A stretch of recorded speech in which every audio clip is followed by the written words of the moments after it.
Welcome to the College of Wealth podcast, the ultimate financial guide to help you understand your financial stresses and how you can build from it. Your lessons won't be in class, and your projects can either save you or earn you money. We host episodes 2 times a week on Tuesdays and Thursdays to help you reach your financial freedom. Now let's get started with your hosts, Owen, Paradis, and William Goulet.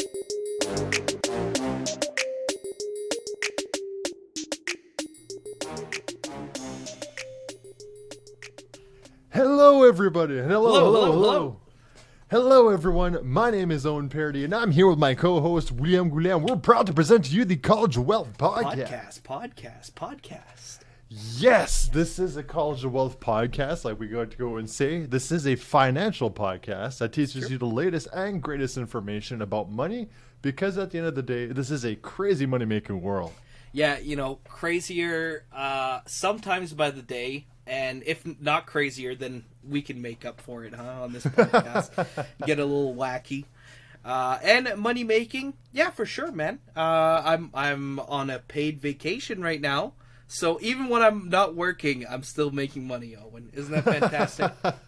I love the sound of that. That is awesome. Honestly. But it's true. We like to put the crazy in this crazy money making world here. Yeah. But we like to go and say this right here, that it's a financial podcast, but we like to do a little bit of a disclaimer saying that this podcast is for entertainment purposes only. So, we like to hold on. So, yes. Entertainment purposes, I totally agree. I think, our back and forth is fun, chill, goofy at times.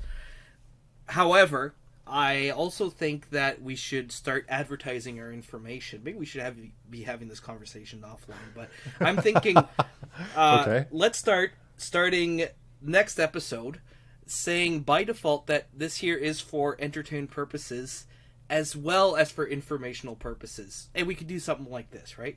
We could call it infotainment. What do you think? I think it slides off the tongue. I like that. Infotainment does slide off the tongue. So let's just keep that in our noggins there for...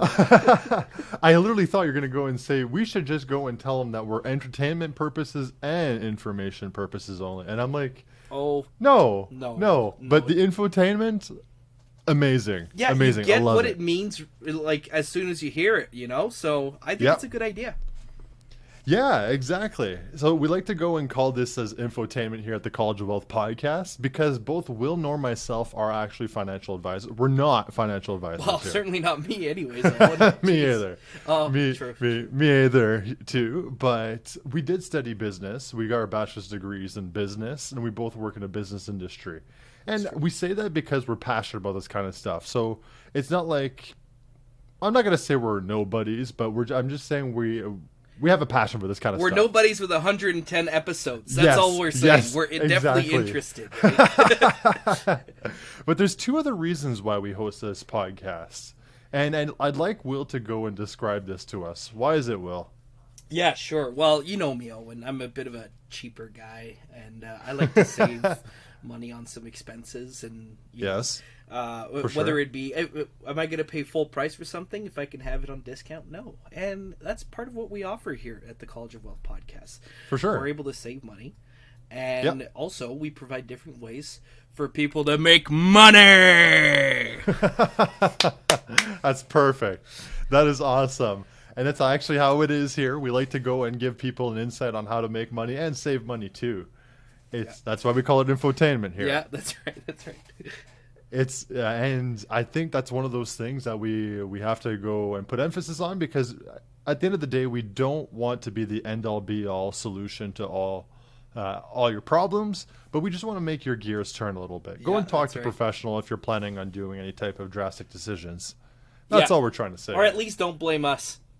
No, at least don't blame us. Yeah. So without further ado, I'm going to go and do one last thing in our introduction. If you haven't done so, give us a 5-star review on Apple, Spotify, any platform that you listen to it. If you haven't done so as well, go check out the YouTube channel.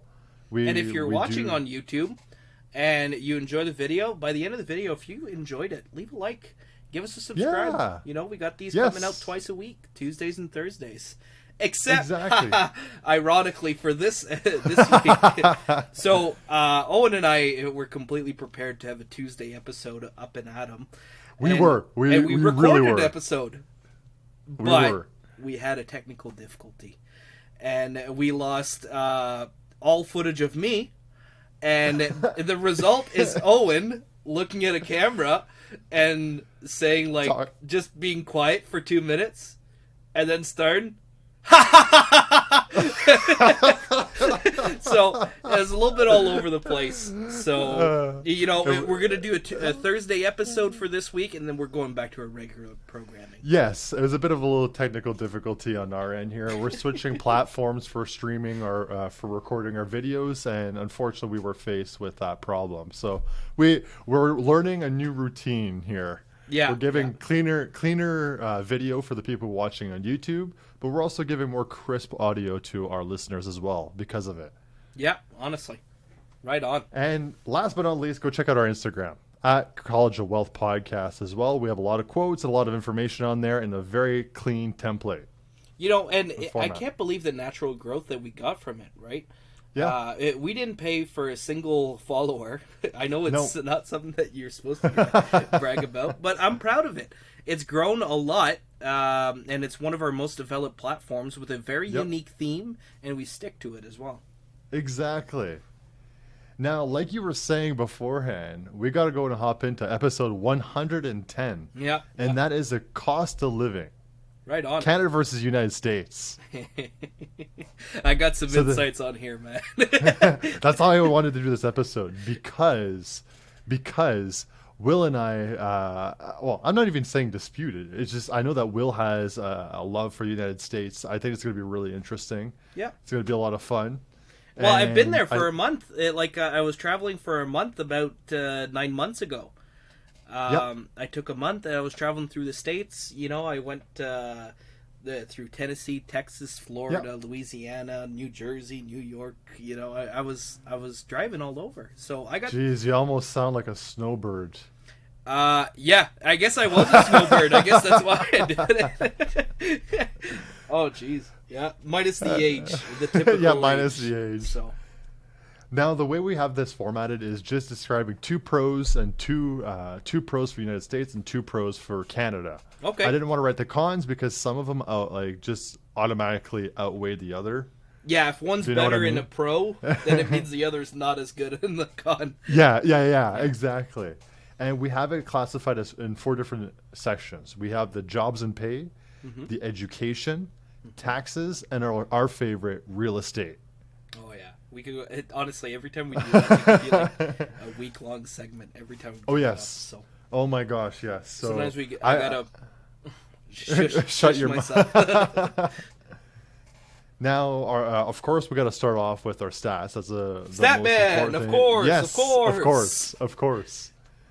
And we have to dive into our first stat right now. I don't want to make things wait here.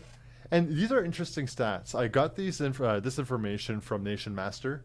Okay. It's basically they just compiled a whole bunch of different stats. Some of them are a little bit outdated, but I still think it was still pretty interesting to compile this information nonetheless. Yeah. I thought it was pretty cool. Right on. Now, the first one I got to go and talk about is coffee consumption. Mm-hmm. Yeah. Dude, okay. Before we even go on consumption, I got to say something. Yeah. Our national coffee brand in Canada is, dare I say, much superior than the American. Oh, you're going to go that way. Yep, I'm going to go that way. I know it's treasonous to say, although I'm a Canadian citizen.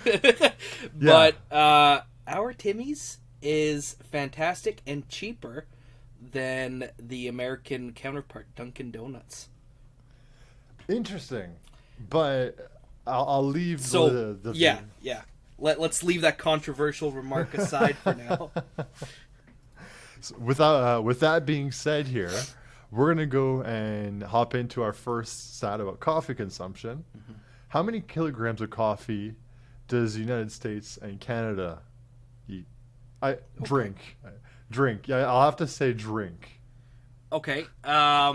So United States definitely more than no, Canada definitely more than United States. Okay. Because I don't know. I feel like we have a more working class country, and it's just part of that Canadian. We literally have a joke about Canadian breakfast: cigarettes and coffee. So like, you know, it's true. So it's true. I'm gonna say okay, kilograms. I don't use mine in kilograms. I'll go 12 kilograms for Canada and 10 for the U.S. 12 kilograms for Canada and 10 for the United States is what you're saying. Yeah. Okay, well, United States has 3 kilograms. Oh. Yeah, so a third of what you're saying. Okay, yeah. And the United States and Canada has 2.4 kilograms. Less. Yeah, less. Oh my God. So no way. So yeah, almost a quarter of what you were saying. Whoa. Yeah. So the United States loves their Dunkin' Donuts. Yeah. Yeah. Wow. Jeez. I guess that's why they say America's fueled on it, right? Yeah, exactly. So. Now our first, but that wasn't even the crazy part. United States is ranked 12th and Canada was ranked 13th. Well, who's drinking all this coffee? Who's drinking more than us? Well, in that case, you'd think with a working class like that, where they literally drink every single day, it'd be Canada and the United States. Yeah. But coffee runs, Tim's run. But it's actually Norway who's number one, and Norway has 10.7 kilos of coffee. Okay, so my guesses weren't that off. I was just off by the country. What? Yeah, Norway drinks the most amount of coffee in general here. Norway. What do they need coffee for? I guess, is it... Yeah, it's colder, I guess, maybe. But it's cold in Canada, man. Yeah. I guess they like their... Yeah. It'd be very interesting to see the amount of coffee that's... like, how much coffee is drank yeah. In northern United States and southern United States. Oh, yeah. See how the weather impacts it. Yeah. See what the correlation of coffee consumption and... Yeah. Well, I know. I think Timmy's is mostly in northern United States right now. Tim Hortons. Yes. Yep. But it hasn't made it down south. Is there a reason for that, or is it just proximity to border? Who knows? Maybe. I don't know. Anyways, you have to ask United States.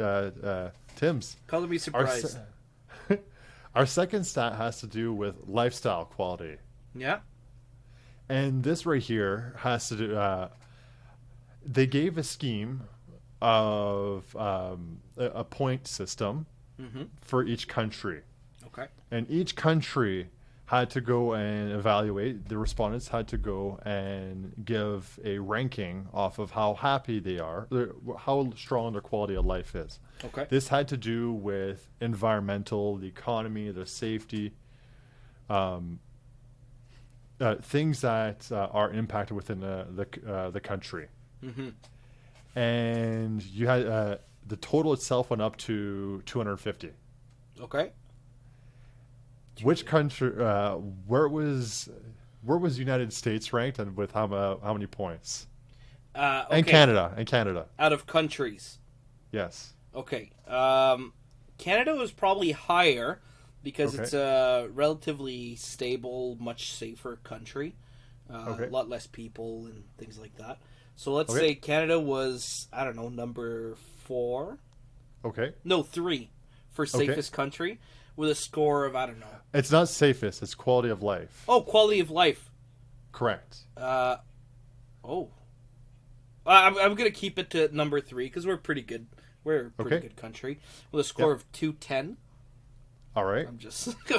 Yeah, no. And the United States was a little bit lower, but still high at 6th place with a score of 193. You had really good guesses, but it's actually switched around. United States is ranked 2nd for quality of life with a score of 191. By the way, like I said, this is a little bit outdated. The last this was done was in 2014. Yeah, sure. So this could have changed in the last 8 years. Oh yeah, honestly. But huge changes in the past 8 years. But I thought it was And Canada was ranked 6th with a score of 174, basically 175. I was really close. I was really close. You were close, yeah. Number 1 comes in with Switzerland. Oh, yeah. With a score of 202. Wow. Props to Switzerland. I mean, I guess I gotta go to Switzerland, but I don't know. One thing I really liked from North America is there's room for you to do whatever you want. Whereas in Switzerland, there's a lot less room. Sorry, I'm not going to say Switzerland. In Europe, I find a tendency that everything's so much more compact and it's hard to develop new things, you know? Mm-hmm. Our third stat coming in here is the cost of living. Okay. So this is a category itself, but it's the average monthly disposable salary after taxes. Okay. Well, if we're gonna start implicating taxes, Owen, come on, man. Did you want to take a guess at? I'm just gonna ask you what their ranking was. I'm not gonna ask you for how much, but did you want to take a guess at where United States and Canada fall in affordability of life? In terms of how much disposable salary they have left over after taxes. Okay, so the United States probably has the most after taxes left over. So let's call that, I guess I'll say number 1. Probably the lowest taxation levels. Okay. And Canada, taxation is pretty high overall. So I'm going to call us something like number 8. Yeah. Well, you're pretty off here. Really? Okay. Yes. United States is ranked 13th. Okay. And Canada is ranked 25th. Whoa. So Canada, and again, this is 2014. Sure. Not the most up to date, but it's still really cool. It's directionally correct, let's call it. Yeah, directionally correct. Canada has on average $2,700, just under $2,800 in disposable after-tax income. Per month? Yes. Okay. And in the United States, like I was saying, it's 32. If you want to round it up to 3,300, you could. Okay. Sure, let's round up, man. But did you want to take a guess at? Well, you thought that United States was number 1, so yeah. Who could it possibly be? If you're gonna mention a corrupt country, I promise, Owen, I'm gonna be upset. Okay. No. Switzerland. Really? Wow. $6,300 a month. My goodness. How what's their secret formula? But they do have very high taxes there as well.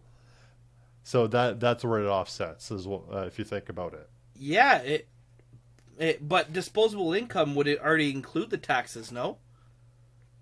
Yes, it does include the taxes. So, I don't know what their It says after is. Taxes. I could not tell you. What are they doing? Is everyone making like $200,000 a year over there? My goodness. I think that's what it would have to be, something like $200,000 a year. Yeah, hey. I thought this was this is according to numbeo.com. So if anyone wants the reference itself, a study, and again it's 2014, so we don't know. Hey, Switzerland might be making $1,500 a month now. Yeah, or if they're still in this awesome trajectory, they have $10,000 a month, ready to go out and spend. My goodness. Hey, we always have something to learn from other countries. That's for sure. Exactly. And our last stat has to go with fruit juice consumption. Very odd, I know, but I had to include this one because I thought that was hilarious. Okay. How many liters does the United States drink in fruit juice and Canada? Oh. Okay, well, the United States work in gallons. No,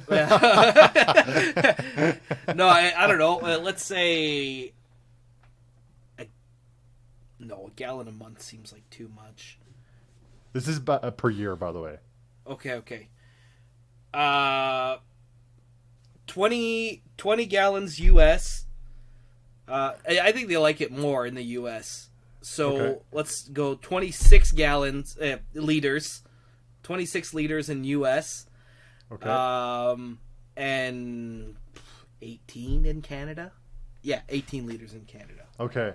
I love how you said 20 gallons and then you said 26 liters, like as if No, 26 liters they're not translates equivalents. to... They're not equivalents. Not please. even close. 20 gallons would be like, oh my god, you drown in fruit juice.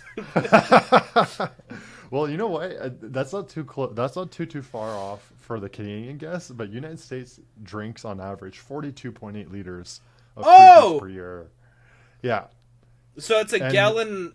Oh my god, that's a lot, man. But the crazy part is they are ranked second, and the number one country is in fact Canada, with 52.6 liters. 50. Why? How? That is an extra 10, almost 10 liters a year that Canada drinks. Why do we just import juices like out of everywhere? We're number one in fruit juices.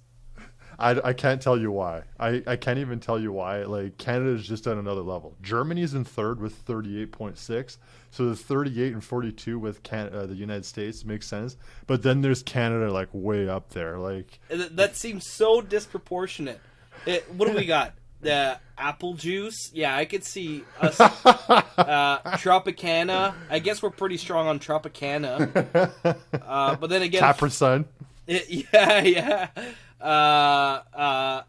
Kool-Aid Jammers. I don't know if that's in America, but I know that we're pretty strong on Kool-Aid Jammers. Well, apparently Canada loves their fruit juice. Wow. Okay. A little bit of fun facts here for everyone. I know it lasted a little bit longer, but I had to share these because they're hilarious. Yeah, no, they're nice. So our first section that we're going to be talking about is jobs and pay. So careers in general. That's a big thing here. And they're all different segments to the markets of every country in general. So our first point that we got to talk about here in the United States, a positive point about being in the United States, is that it's got higher pays than Canada. And that's without considering the currency change, right? Correct. Wow. And the average pay for in the United States is $56,000 American. Yeah.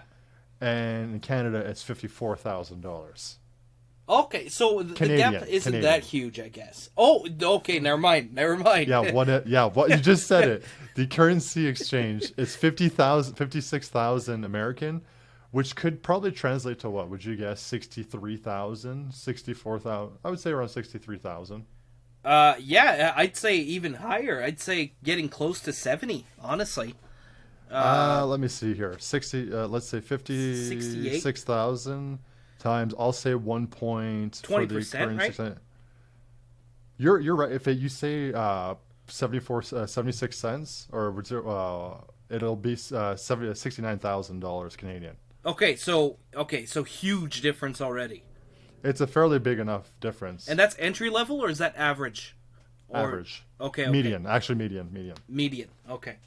Well. And yeah. So big difference. Here's the interesting thing, though. I'm going to go and jump into Canada's side here. A positive point for Canada. Yes, please. Some articles indicate that Canadians are actually making more than Americans. Oh, so almost conflicting information? Yes. And I think that's what I was saying there. Like, the reason, like, this entire research took 25% longer. Yeah. Because I could not find concise information about the median income in the United States, the median income in Canada. Yeah. And you'd have an article saying, hey, Canadians are actually making more than Americans now.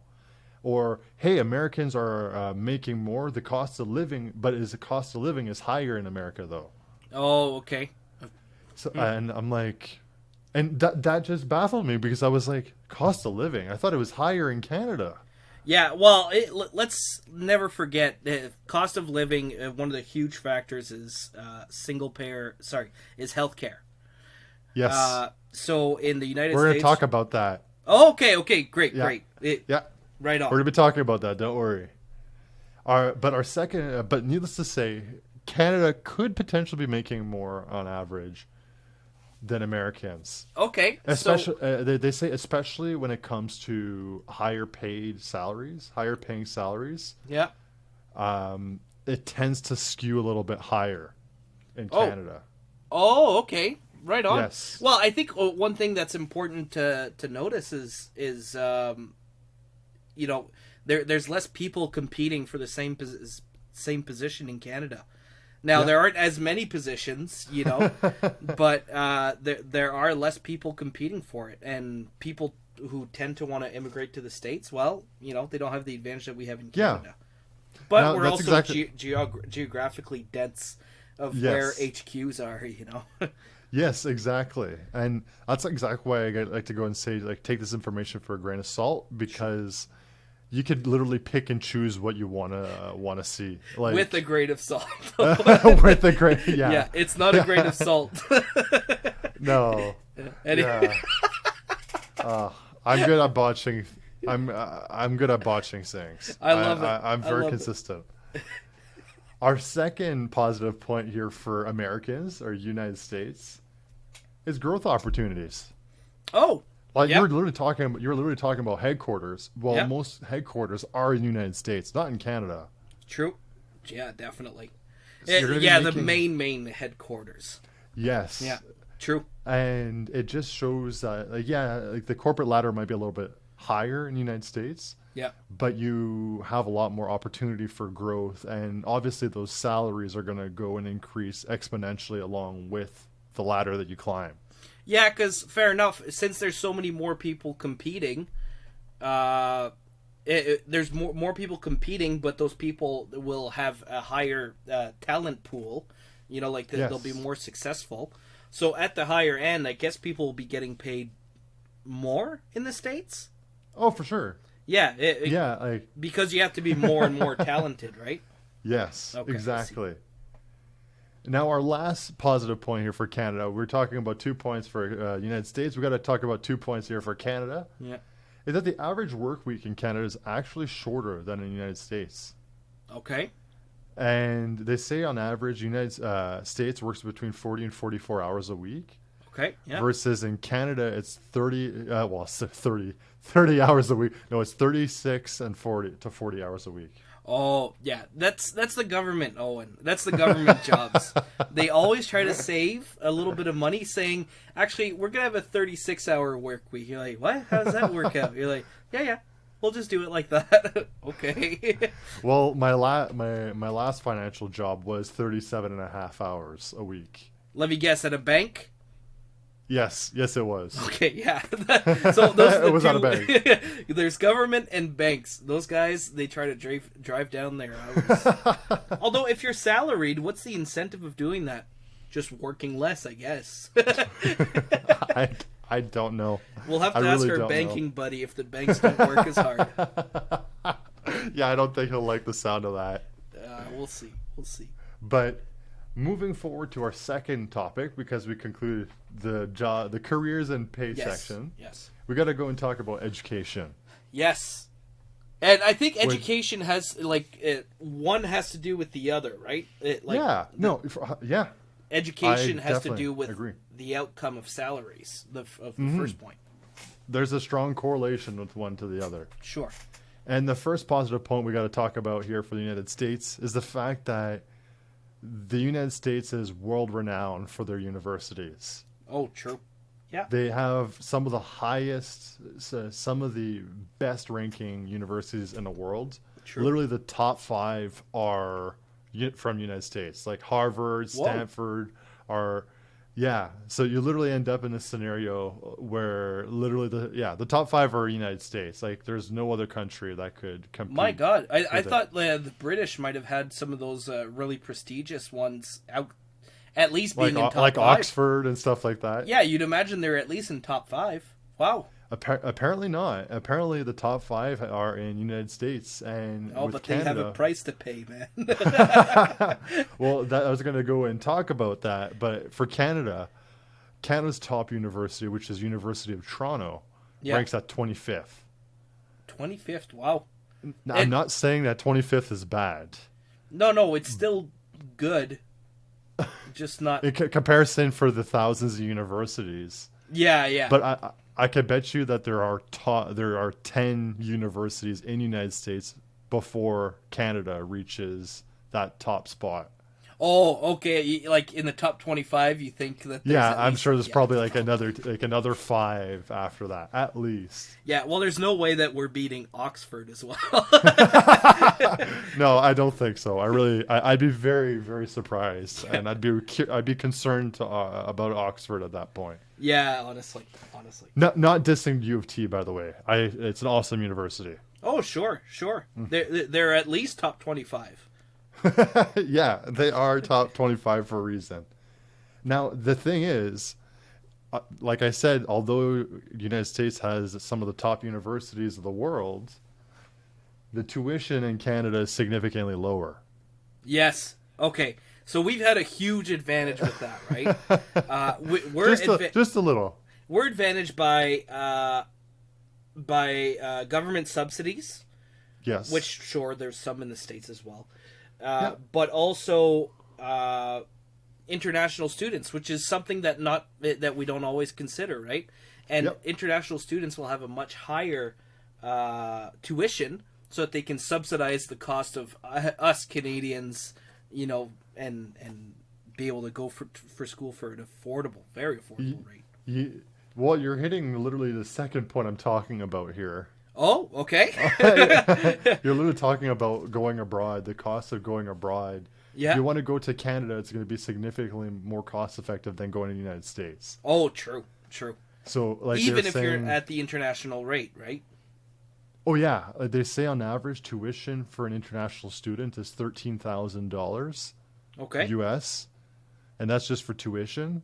And in Canada, it costs around $20,000 to $30,000 for all your bare necessities. Oh, so it's more cost effective to go in the States? No. United States just the only tuition. Includes tuition. Gotcha. Okay. Yes. Yeah. No doubt. Versus Canada, there's the the international fee. There's a tuition, and it doesn't include room, board, or anything like that. Sure. No, it's still not cheap. It's still not cheap, but it's definitely a lot more cost effective. Yeah. Well, that's what you get for being 25 instead of number 1. That's terrible. But my gosh, to the people who are listening who are from UT, we have no hate towards UT. No, of course not. It's just what it is, We can't talk. No offense, but we can't talk much for which school we went to. What? There's nothing wrong with being 988 out of 1,000. Owen.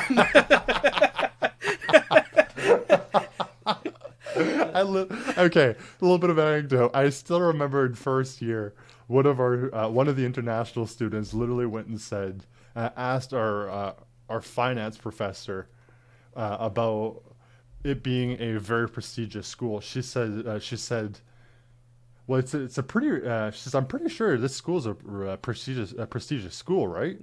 And literally, it's bad when the professor goes and bursts out laughing. He's like, yeah, right. The professor says that. It's no. I mean, our school's affordable, and it was up north. Different types of advantages. Exactly. But nonetheless, for tuition in the United States, the average tuition is around $10,230 US. Okay.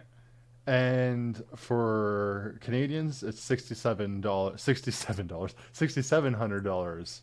Oh, geez. So we paid quite a premium, no? On our last year, I think I remember it being almost $10,000 for tuition. It was around $8,200.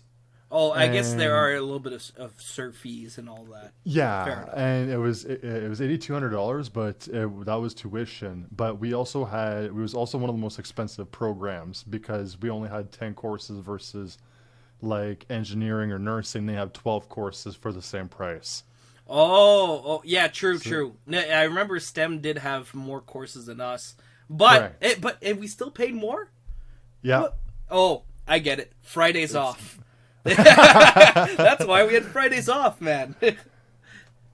Yeah, so it's a big thing here, but that basically concludes our second segment here. Yeah, education.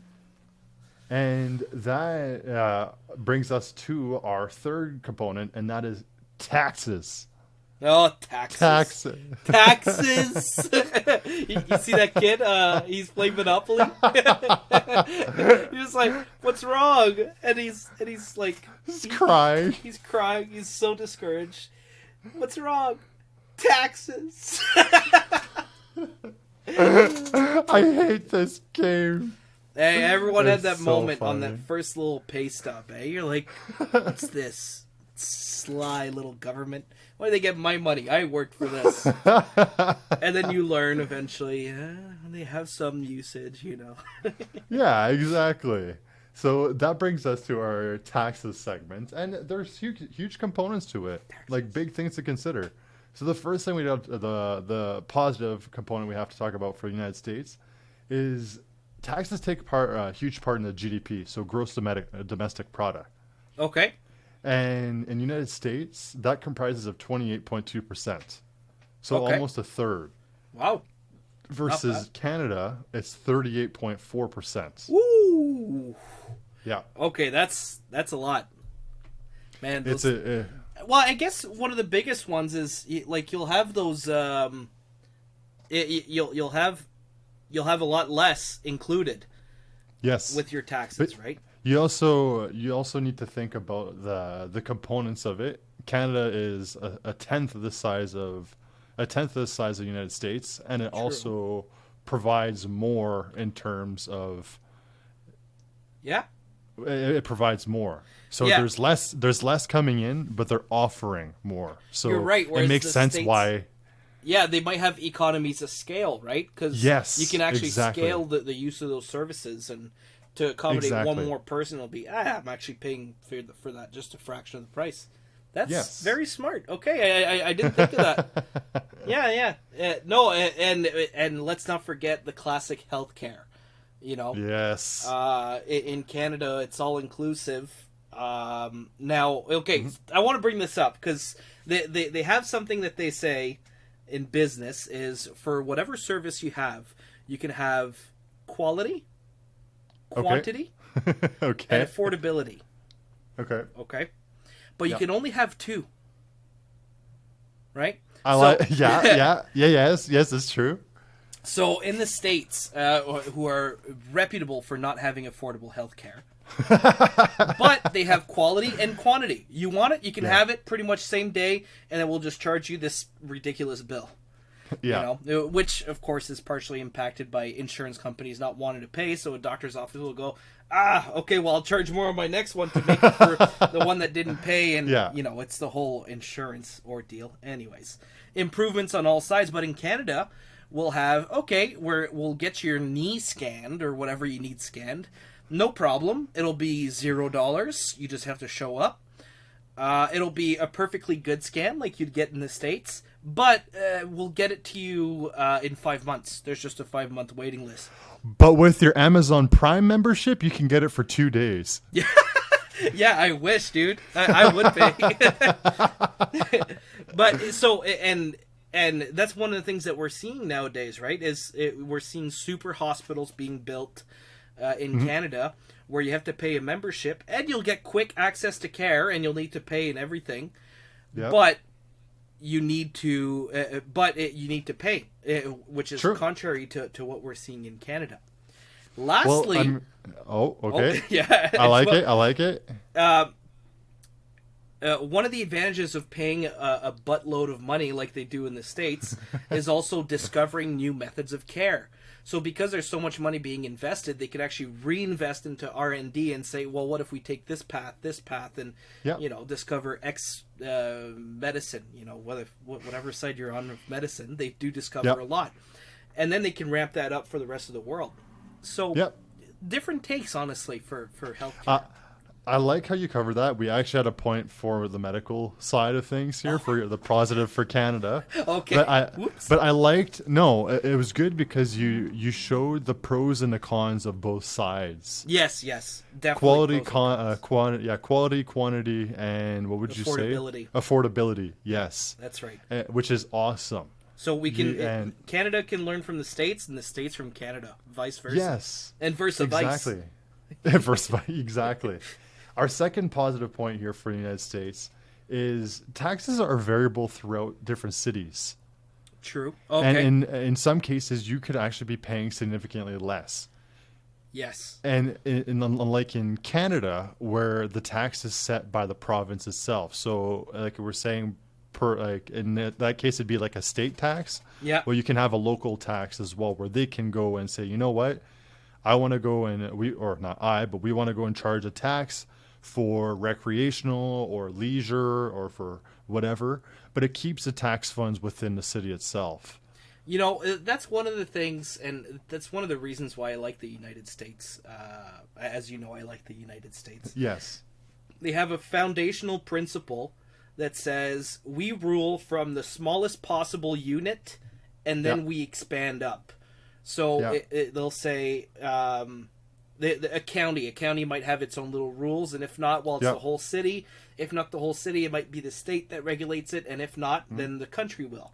Whereas in Canada, you'll actually see a lot of top down rather than bottom up. So you'll see it go something like this. Federal government will take some of your taxes, and it's like, okay, well, something like healthcare, okay, that could be provincial, and because it'd be a mess to get it unified across the board. Yeah. Okay, so the province sends a tax, but that's pretty much where it ends. There are, of course, some taxes that are done by municipality, sure. Hospitality taxes, whatever. But mostly, the philosophy is Canada from top down, and then the United States is more from closer to the individual level going up. We can't do it? Yeah. Okay, fine. Let's go to the next level. Yeah, exactly. That's actually an awesome way. It's an awesome, really good way of looking at it. I like it. I think it's two mentalities, and they both have their efficiencies and their pros and cons to either of them. Like, we could literally break that down in a whole other episode if we really wanted to, but that would become a political episode at that point. Yeah, which we're not there yet. We're not out of content for money. No. But the second point we got to talk about here, which is in favor of Canada, is the fact that Canada doesn't have an inheritance tax. And I honestly have to say this. I did not even say this in our last recording. Mm-hmm. Not only does Canada not have an inheritance tax, they don't have a winnings tax. Oh, like lottery? Yeah. Windfall tax. It's literally, there is no windfall tax. So last week there was a winner who won $1.2 billion in the United States. Woo! In the Mega Millions. I did not know that. Good for them. Yeah. Well, after taxes and everything, they would come out with $447 million. More than 50%. Yes. Whoa. Okay, that's brutal. It's ridiculous. But you look at it, and then in Canada, it's like, okay, the prices only go up to the freaking everyone blows their head off when they 70 million. When it reaches $70 million. Ding, ding, ding, ding, ding. I start talking to my family. I'm like, hey, you guys want to do a group ticket together? I'm on the phone here. I'm chatting with someone else saying, buying a group ticket if anyone wants it. For $70 million. But that's exactly it. But when you end up winning it, it's $70 million that you take home. Yeah, and they consider it... Okay, that's what it is. They consider it a windfall, as if money fell upon you, and you found it on the ground. And they say, on the ground. Yeah, exactly. I found them at 70 million pennies on the ground there. Yeah, exactly. I was walking through a cemetery, and there was one that was filled with 70 million, and I'm like, I'll take it. Well, that'd be dumb. 70 million pennies wouldn't even add up to $70 million, so that's even worse. I'd still take 70 million pennies. I'd take it today, man. No, but I guess so. No inheritance tax either. Well, yes, there are certain states in the U.S. that actually have an inheritance tax where you end up having to pay for for inheriting something. Oh. And I mean, there are estate tax that Canada also has to face no matter what. Okay. But needless to say, Canada has abolished that since the 1970s, 80s. Nice. Yeah. So so estate is what compared to inheritance? Estate would be like property or anything like that. Okay, so anything that continuously provides correct income. Okay. Or just property ownership of things there that have recognizable value to, I guess you could say, the government. I see. Yeah, I hate the double dipping whenever a government double dips in money. Like something is sold, and if it's sold again, then they want money. Like cars is the perfect example. Yeah. What do you mean? I already paid my taxes, man. We want more. Yeah. But our last segment has to do with real estate, though. Yes. And I'm excited about this one. Okay. Here we go. And the first one, positive for the United States. Yeah. And I know we have a lot of younger listeners here. And when I say younger, I mean young adults. Okay. It is significantly easier to get into real estate in the United States than it is in Canada. Easier in the sense that it's more cost effective. Oh yeah, if you want to buy yourself homes. Yeah, if you want to buy yourself a $20,000 home in the US, you can more than likely manage to find a state that sells $20,000 homes. Oh my goodness. I mean, it won't be downtown LA or downtown Austin, Texas, but I don't even know if you get a square foot at that point. I'm sure you get a square meter. Yeah, but not even one of those. I don't know if you've ever seen those pods. You know, they have pods. Yeah. You can sort of sleep in there. Yeah. Not for me, but you couldn't even get one of those, man. Forever. But that's it. Like I've said it in I've seen it many times on in these Facebook groups. This kid who's 20 years old. Hey, I just bought my second property here, and they say after tax price $22,000, $15,000 in renovations, selling it for $65,000. Where did you find that $20,000 house? My God! And they have photos beforehand, and it's like, even in the rundown city around here, that would and I say around here, but across Canada, you'd have the price would go for around $100,000 to $80,000, $100,000, $150,000. Yeah, the only way that you can get a $20,000 property in Canada is if you get a $19,000 land and $1,000 tent to put on it. Yes, the only way. I was going to say land, but yeah, you're right. Yeah, but I'm just saying the United States, Canada here, but there are some positive points here to Canada. Oh yes, please. And Canada's growth in economy is actually growing a lot quicker than the United States. And on average, Canada's growth, for housing, real estate, has been growing on average 6.11%. 6.11% year over year on average. Well, I think you got to be careful with that too, because if you look at a chart of income per housing cost, you'll see that Canada is almost like double that of the United States. Yeah. I think it's average home per average income per household, something like that. Okay. A ratio like that. And it looks like Canada, while it is sustaining growth, people who are more pessimistic or risk averse might want to be careful with, hey, is there going to be a crash? Or is it going to be that United States is going to skyrocket up to Canada parity, which would be equally nice, I guess. But like I was saying, you're right about that. 6.11% for Canada. The United States average is 4.4%. So which is still enough. It's still 1.5% more on average, 1.6%. Yeah, 6% is pretty good. If you can get that with it, I guess your investment seems to be more secure in Canada. You'll get better performance out of it, reliably. But that brings us to our second. Actually, I got to just talk about the second point for Canada. Yeah, is that flipping homes and selling a home in Canada, especially, just goes insanely quick. Like the United States has a very big shortage of homes. Yeah. But Canada has a huge shortage of homes as well. Yeah, it's even worse. For the amount of people that are moving to Canada, I think it was like for every person that leaves Canada, there's 4 people moving into Canada. Oh wow! Well, you see, like we need to have an aggressive immigration plan because we have a dwindling population in Canada. Yeah. Either people leaving or people not having kids.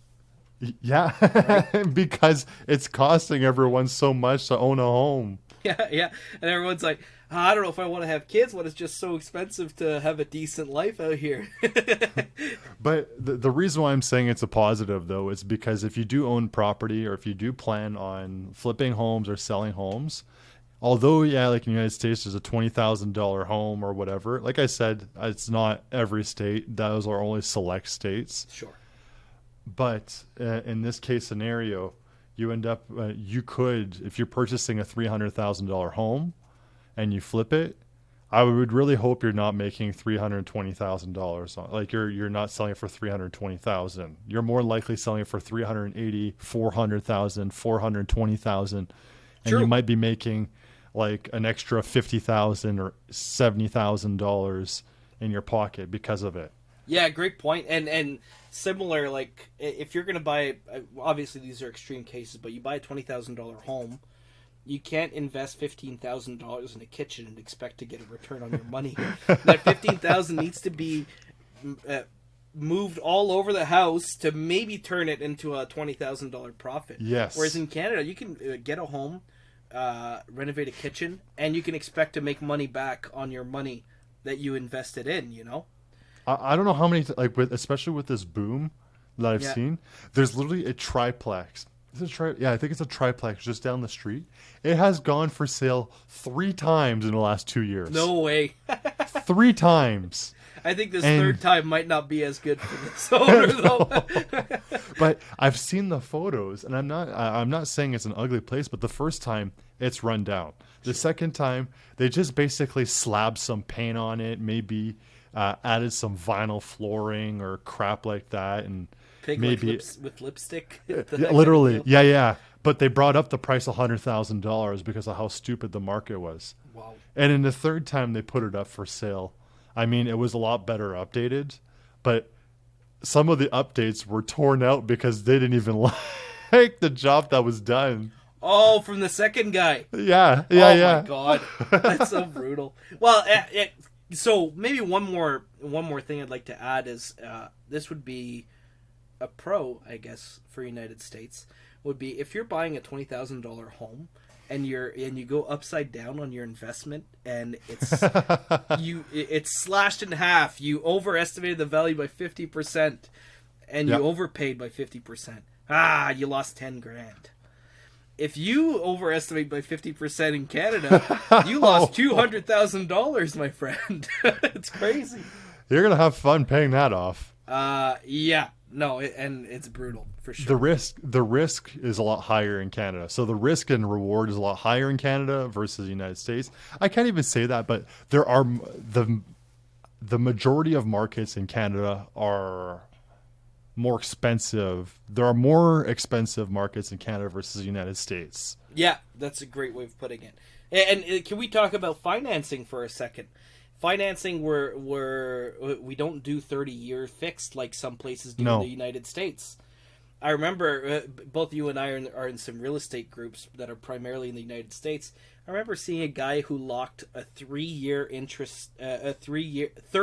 loan for something like 2.5%, something like that. My God. Fixed, and it's never going to budge. Oh my God, that guy hit the lottery, man. That is insane. That is absolutely insane. Yeah. But that's exactly it. There's a lot of opportunities in the United States for those type of scenarios. True. And so I guess you just spoke about the second good point. I could talk about more, but that basically wraps up the pros. I guess the pros and cons. Let's get a +1. If it's a good point, let's do it. Well, the United States, I mean, if you are an investor in the United States, there are more there are some states that have more landlord rights than tenants. Oh, yeah.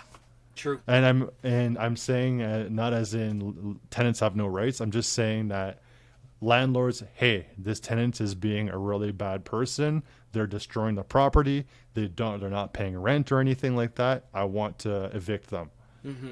And they would go and say, all right, let's go through the proceedings, versus if you go to Canada, it's you'll get in a scenario where it's like, hey, they're completely trashing the place. They destroyed it. they're just being a nuisance and they haven't paid in 6 months. I want to evict them, and they're like, you're gonna have to go to court for that. Yeah, you have to go in front of a tribunal that are usually heavily biased towards the tenant versus the landlord. Yes, because landlords are evil and greedy. But you think it's bad in Ontario? Maybe just a final item. It's even worse in Quebec. I've heard of a person who bought a condo, and this person was renting out their condo to someone else, to a tenant. New person buys the condo. In Ontario, it'd be like, oh, hey, I'm buying. You have 2 months to leave. Let me, and then I'm gonna jump in. Well, they went in front of a board, and the board said, no, you can't kick out this person for X, Y, Z reason after buying a brand new condo that you can't live in. And no, you can't kick him out. You can't live in it. If this person has to keep doing it, you'll get your rent, whatever the rent was. You're being compensated. What's your problem? It's like, no, it's my condo. I want to live in it. Are you kidding me? That's ridiculous. Yeah, it'd be like just buying a home that's being rented and then saying, I actually really like this home. I want to move in. And then they're saying, nope, you're not moving it. Can't do it. Sorry. What? So needless to say, that's a bit of a pro. If you are a landlord, from the landlord's perspective, it can work out. There's obviously squeaky wheels. Don't be a bad landlord in these cases. Definitely and don't be a bad tenant if you're in Canada. Yes. Yeah. Great. That's great. Yeah. So without further ado, this is episode 110, Cost of Living, Canada versus the United States. Right on, man. That was fun. I'm glad you like it. So with that being said, my name is Owen Paradis. I'm here with my co-host, William Goulet, and we're proud to present to you the College of Wealth podcast. Peace. This has been your daily dose of motivation with the College of Wealth podcast. If you enjoyed the show, make sure to leave us a positive review on Apple Podcasts and Spotify. It would be greatly appreciated. Thank you for listening, and until next episode.